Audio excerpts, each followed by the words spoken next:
Hello नमस्कार। कल ही की न्यूज है कि टॉम हैंक्स की latest world war 2 drama film Greyhound ये थिएटर का रिलीज ना होकर डायरेक्ट ओटीटी पर रिलीज हो रही है। इसको एक्वायर किया है एप्पल टीवी प्लस ने, जो कि नेटफ्लिक्स और अमेजॉन प्राइम का ही कंपटीशन में बहुत सारा कंटेंट एक्वायर कर रहा है। अब इतने सारे डिजिटल प्लेटफॉर्म्स के अलावा उन प्लेटफॉर्म्स पर है ढेर सारा कंटेंट। अब इतने कंटेंट को देखकर ये तय कर पाना बड़ा मुश्किल है कि कौन से कंटेंट को देखा जाए और कौन से कंटेंट को स्किप कर दिया जाए।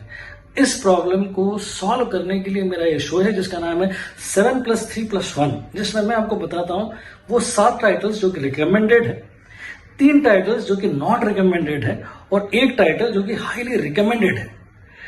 7+3+1 वीकली ओटीटी रिकमेंडेशंस वॉर, इस शो के सेकेंड एपिसोड यानी कि 10 जुलाई 2020 के इस एपिसोड में मैं आपको बता रहा हूं 7 यानी कि 7वें नंबर पर इस वक्त फिल्म है नेटफ्लिक्स पर चमन बहार फिल्म है, जिसके प्रोड्यूसर है यूटली फिल्म्स, जो कि सारेगामा का ही पार्ट है और ये नेटफ्लिक्स के लिए एक एक्वायर्ड कंटेंट है। यूटली फिल्म्स ने इसके पहले बहुत सारा डिजिटल फ्रेंडली कंटेंट क्रिएट किया है और उनकी कुछ फिल्में डिज्नी प्लस हॉटस्टार पर भी है, नेटफ्लिक्स पर भी है। डिज्नी प्लस हॉटस्टार पर उनकी 2 फिल्में हैं, कानपुरिये और छप्पड़ फाड़ के। उसके अलावा नेटफ्लिक्स पर अकुनी है, अज्जी है, ये उनकी तीसरी फिल्म है नेटफ्लिक्स पर। इस फिल्म के डायरेक्टर है अपूर्व धार बदगईयन और इसमें एक्टर्स है जितेंद्र कुमार, रितिका बदियानी और योगेंद्र टिक्कू।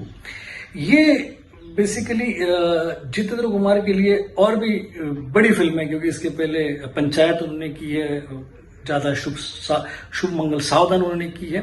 अब इस फिल्म में वो एक पान वाले का रोल कर रहे हैं और ये पान की दुकान है छत्तीसगढ़ के रायपुर के आउटस्कर्ट पे और इस पान की दुकान के अपोजिट में है एक बंगला इंजीनियर का, जिसकी बेटी के प्यार में गिरफ्त है ये पान वाला। अब इनके पान की दुकान का नाम है चमन बहार और उस दुकान पर कई आवारा लड़के भी आकर बैठते हैं और उसके बाद जो भी धूम होती है वो ये फिल्म है। इस फिल्म के लेकिन कैरेक्टर्स इतने रूटेड है, ऐसा लगता है कि आप एक्चुअली उस पान ठेले पर या उस पान की दुकान पर खड़े हो। इतने रूटेड और इतने रिलेटेबल कैरेक्टर्स हैं, बहुत ही खूबसूरत फिल्म है। इसका क्लाइमैक्स तो माइंड ब्लोइंग है। 6ठे नंबर पर है सर्वेंट एप्पल टीवी प्लस पर। ये एक वेब सीरीज है जिसके एग्जीक्यूटिव प्रोड्यूसर है एम नाइट श्यामलन और उनके जॉनर स्पेशलाइजेशन के अनुसार ही ये एक साइकोलॉजिकल हॉरर सीरीज है जिसके 10 एपिसोड है और हर एपिसोड की लेंथ करीब 35 से 40 मिनट की है। फिलाडेल्फिया में रहने वाले एक ऐसे कपल की कहानी है जो करीब 3 महीने के अपने बच्चे के मरने के बाद एक नैनी को हायर करते हैं उस मरे हुए बच्चे की देखभाल करने के लिए। उस बच्चे की जगह पर अब उन्होंने एक डॉल रखी हुई है और कुछ समय के बाद वो डॉल जीवित बच्चे में तब्दील हो जाती है। बहुत ही स्पूकी और बड़ी ही डरावनी है और इसकी ट्रीटमेंट भी एम नाइट श्यामलन की है, इसलिए मतलब इतनी सक्सेसफुल है ये आपको बांधे रखने के लिए। इसीलिए एम नाइट श्यामलन की पूरी दुनिया में फैन फॉलोइंग है और ये सीरीज आपको कहीं पे भी डिसअपॉइंट नहीं करेगी। इसकी स्ट्रेंथ इतनी बड़ी है, इतनी पॉपुलैरिटी है इस सीरीज की कि इसके बाद का इसका सेकंड सीजन भी अनाउंस हो चुका है जो कि अगले साल स्ट्रीम होगा। 5वें नंबर पर है रिचर्ड ज्वेल अमेजॉन प्राइम पर। जुलाई 6 से स्ट्रीम हो रही है ये बायोग्राफिकल अमेरिकन ड्रामा जिसको प्रोड्यूस और डायरेक्ट किया है क्लिंट ईस्टवुड ने और मुझे लगता है कि करीब ये 40 या 41वीं फिल्म होगी क्लिंट ईस्टवुड की एज अ डायरेक्टर। काफी सिग्निफिकेंट काम किया उन्होंने, $1 Million Baby, The Mule, Gran Torino, Unforgiven, Mystic River, American Sniper, कई सारी बेहतरीन फिल्में उन्होंने बनाई है, क्रिटिकली अक्लेम्ड भी और बॉक्स ऑफिस पर भी सक्सेसफुल। अब इस फिल्म की कहानी है एक रिचर्ड ज्वेल नाम के एक सिक्योरिटी गार्ड की, जो कि 1996 के समर ओलंपिक के दौरान सेंटेनियल ओलंपिक पार्क में बम विस्फोट के वक्त वहां पर पाया गया था। उसके बॉम्ब को डिटेक्ट करने के कारण बहुत सारे लोग तो इवैक्यूएट हो गए थे, लेकिन फिर सिचुएशन ऐसी हुई कि उसी को सस्पेक्ट करार दिया गया और उसके ऊपर फिर मीडिया ने भी ट्रायल किया।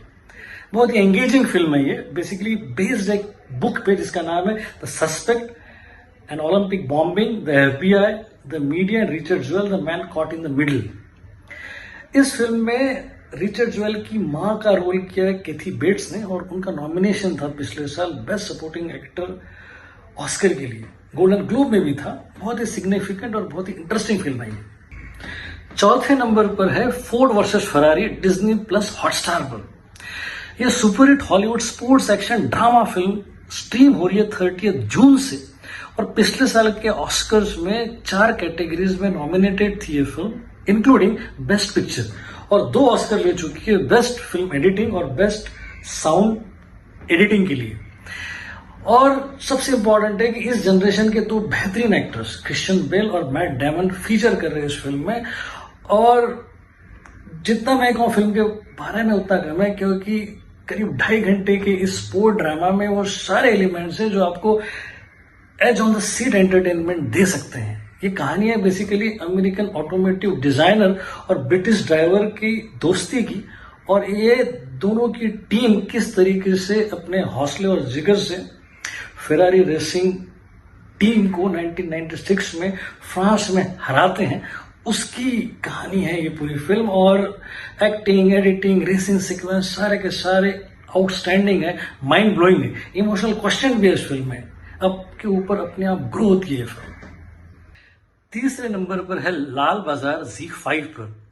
ये क्राइम ड्रामा वेब सीरीज 19 जून से स्ट्रीम हो रही है। अजय देवगन ने एज अ एंकर इसको प्रमोट किया है और इसकी विजिबिलिटी काफी तगड़ी है।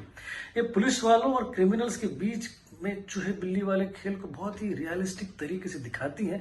कोलकाता के रेड लाइट एरिया में सेट की गई ये मल्टी लेयर और डार्क कहानी आपको हुक कर देगी पहले फ्रेम से ही। कमजोर दिल वालों के लिए नहीं है ये वेब सीरीज, कई जगह बहुत ग्रॉस है, रोंगटे खड़े हो जाएंगे आपके जब आप इन कैरेक्टर्स के साथ कोलकाता की इस डार्क अंडर वैली में घुसते चले जाओगे।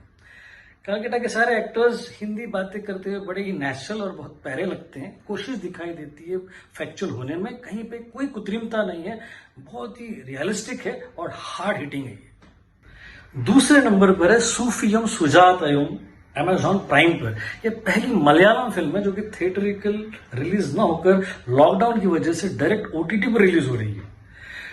पहले एक फिल्म थी तमिल जिसका नाम था पोन मागल वंदल, जिसमें ज्योतिका थी।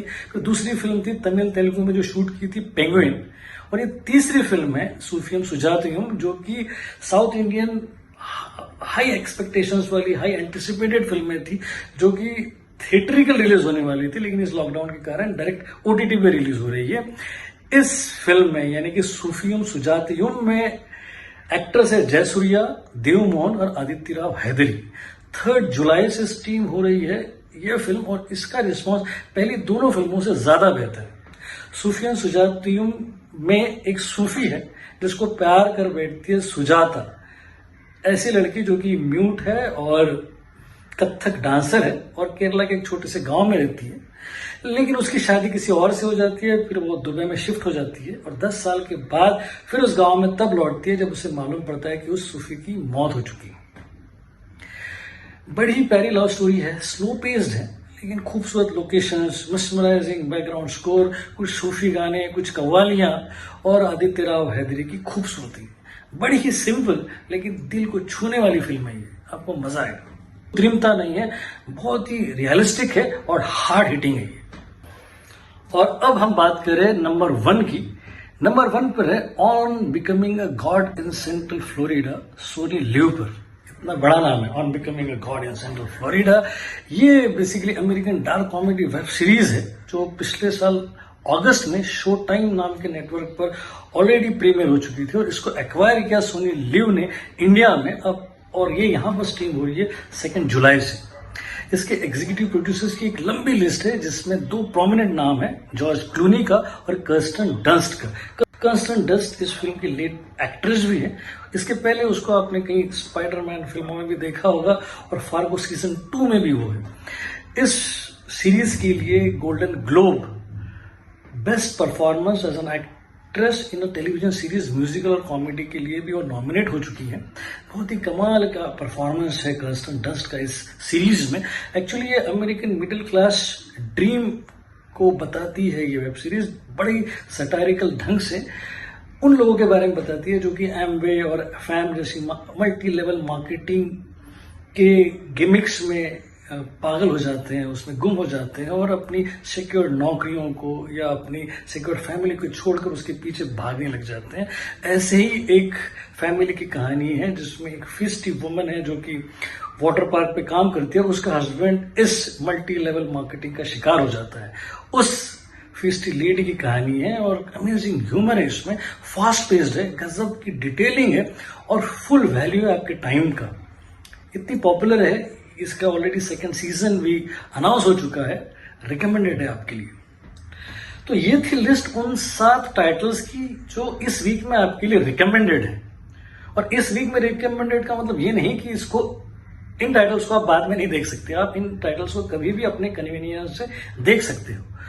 तो अब बात करते हैं उन 3 टाइटल्स की जो इस वीक में आपके लिए नॉट रिकमेंडेड है। उन 3 टाइटल्स में से 3rd नंबर पे टाइटल है who is your daddy old Balaji पर। ये एक वेब सीरीज है जिसका पहला एपिसोड और पहला सीजन 2 अप्रैल से प्रीमियर हुआ है और ये 20 से 25 मिनट का हर एपिसोड है। इसके पहले एपिसोड का नाम ही है तू जानता नहीं तेरी माँ कौन है। अब सीरीज का टाइटल है हु इज योर डैडी और एपिसोड का टाइटल है तू जानता नहीं तेरी माँ कौन है। और इस एपिसोड में बाप अपने बेटे के साथ बैठकर सेक्सुअल एक्सपीरियंसेस डिस्कस करता है। वो सब ठीक है, एडल्ट कॉमेडी के इस लेवल तक भी ठीक है, लेकिन लैंग्वेज और अप्रोच बहुत ही गड़बड़ है। वल्गैरिटी तो एक तरफ रहे, सिर्फ टिटिलेशन है, कहीं पे कुछ खास लॉजिक नहीं है, हंसी भी नहीं आती, इसलिए अवॉइडेबल है। न देखने वाली लिस्ट में दूसरा टाइटल है पेनल्टी, नेटफ्लिक्स पर। यह हिंदी फीचर फिल्म है जो पिछले साल थिएटर्स में रिलीज हुई थी और कोई फेस न होने के कारण और जीरो मार्केटिंग होने के कारण बॉक्स ऑफिस पर भी जीरो थी। अब नेटफ्लिक्स ने इसे क्यों एक्वायर किया है ये समझ में नहीं आ रहा है। नॉर्थ ईस्ट के लोगों को आउटसाइडर कहकर चिढ़ाने वाले मुद्दे पर ऑलरेडी उनके पास अकुनी नाम की एक फिल्म है, वो शायद कैरिड हो गई इसी इश्यू को लेकर। इस लो बजट अनएक्साइटिंग फिल्म को डायरेक्ट किया है शुभम सिंह ने और इसमें मणिपुर के ऐसे लड़के की कहानी है जो लखनऊ में कॉलेज में आकर सिर्फ इसलिए पढ़ाई कर रहा है जिससे कि वो इंटरनेशनल फुटबॉल खेल सके, और इसी प्रोसेस में वो रेशियल डिस्क्रिमिनेशन का शिकार हो जाता है। इश्यू अच्छा है लेकिन एग्जीक्यूशन लेजी है, राइटिंग बहुत ही वीक है और एक्टर्स हैम कर रहे हैं। मतलब ओवर एक्टिंग की इतनी हद है कि इन्होंने ओवर एक्टिंग के मेनन से भी करवा ली। अवॉइडेबल है ये। नॉन रिकमेंडेड लिस्ट में पहला टाइटल है रसभरी, अमेजॉन प्राइम पर। इसकी मेन लीड एक्ट्रेस है स्वरा भास्कर और जब से ये स्ट्रीम हो रही है यानी कि 25 जून से, तब से लेकर अभी तक ये कंट्रोवर्सी का ही पार्ट है। कई लोग एक्चुअली पर्सनल अटैक कर रहे हैं स्वरा भास्कर पर क्योंकि वो बहुत पॉलिटिकली एक्टिव रही है, आउटस्पोकन है और काफी एक्टिव है अपने सोशल मीडिया हैंडल्स पर, ओपिनियनेटेड है और ये सारे अटैक्स उनके ऊपर पर्सनल है। उनका रसभरी के कंटेंट से कुछ लेना देना नहीं। रसभरी का कंटेंट बेसिकली एक मेरठ में रहने वाले बच्चे के आशिक मिजाजी पे है जो कि अपनी टीचर पर लट्टू हो जाता है। टीचर का हस्बैंड जो कि बाहर रहता है, इसलिए उस टीचर पर उस शहर के बाकी जवान लड़के भी और बाकी शादीशुदा मर्द भी लट्टू है। उस टीचर का कैरेक्टर किया है स्वरा भास्कर ने और राइटिंग बहुत ही वीक है। कमिंग ऑफ एज ड्रामा से काफी एक्सपेक्टेशंस होते हैं। हॉलीवुड में इसके ऊपर काफी अच्छा काम हुआ है। मराठी में भी बालक पालक मुझे याद आती है जो कि काफी अच्छी फिल्म थी, तो इस पे काफी उम्मीदें थी लेकिन राइटिंग बहुत वीक होने के कारण ये बहुत ही अवॉइडेबल है। तो ये थी वो 3 फिल्में जो इस वीक के लिए नॉट रिकमेंडेड थी। अब हम बात कर रहे हैं उस एक फिल्म की जो कि 7+3+1 की टॉप फिल्म है। वो टॉप फिल्म इस वीक की हाईली रिकमेंडेड नंबर 1 फिल्म है भोसले, सोनी लिव पर। एक हिंदी सोशल ड्रामा फिल्म है जिसको लिखा और डायरेक्ट किया है देवाशीष माखीजा ने। इसके पहले उन्होंने अज्जी डायरेक्ट की थी जो कि नेटफ्लिक्स पर अवेलेबल है और वो भी क्रिटिकली अक्लेम्ड फिल्म थी। ये भी क्रिटिकली अक्लेम्ड है। इसका फर्स्ट लुक लॉन्च हुआ था कांस इंटरनेशनल फिल्म फेस्टिवल में 2018 में। उसके अलावा ये बुसान, मामी मुंबई, धर्मशाला, बेंगलोर, रॉटरडैम कई नेशनल और इंटरनेशनल फिल्म फेस्टिवल में दिखाई गई और सराही गई है। मनोज वाजपेयी है भोसले जो कि रिटायर्ड मुंबई का पुलिस वाला है और एक नॉर्थ इंडियन लड़की को लोकल मराठी पॉलिटिशियन से बचाता है। मुंबई के मराठी और नॉर्थ इंडियन पॉलिटिक्स के बैकड्रॉप में ये बहुत ही सेल्फ एब्जॉर्ब्ड और माइंड ब्लोइंग फिल्म है। विजुअल्स अमेजिंग है, परफॉर्मेंसेस कमाल के है और डायरेक्शन एक्सीलेंट है। एक इंटरनेशनल स्टैंडर्ड का सीरियस थॉट प्रोवोकिंग ड्रामा आपको देखने मिलेगा इस 2 घंटे और 8 मिनट की फिल्म में। डिस्टर्बिंग है लेकिन मनोज वाजपेयी किंग है इस स्मॉल बजट फिल्म में। Highly recommended. तो ये थी लिस्ट इस वीक की 11 टाइटल्स की, जो कि रिकमेंडेड, नॉट रिकमेंडेड और हाईली रिकमेंडेड लिस्ट में थी। इनमें से कुछ फिल्मों के मैं रिव्यूज करता हूं मेरे एक पॉडकास्टिंग शो में जिसका नाम है spot the content with Girish Wankhede. ये शो इपीलॉग मीडिया की वेबसाइट पर और पॉडकास्ट पर भी अवेलेबल है, मेरे सोशल हैंडल्स पर भी अवेलेबल है। अगर आप इस शो के साथ मुझसे जुड़ना चाहते हो तो आप इंटरेक्ट कीजिए मुझसे यूट्यूब चैनल पे, जिस चैनल का नाम ही गिरीश वानखेड़े है। आप इस चैनल को सब्सक्राइब भी कर सकते हैं, लाइक भी कर सकते हैं। और यस, अगली वीक में फिर मुलाकात करेंगे नई लिस्ट के साथ। तब तक के लिए खुदा हाफिज।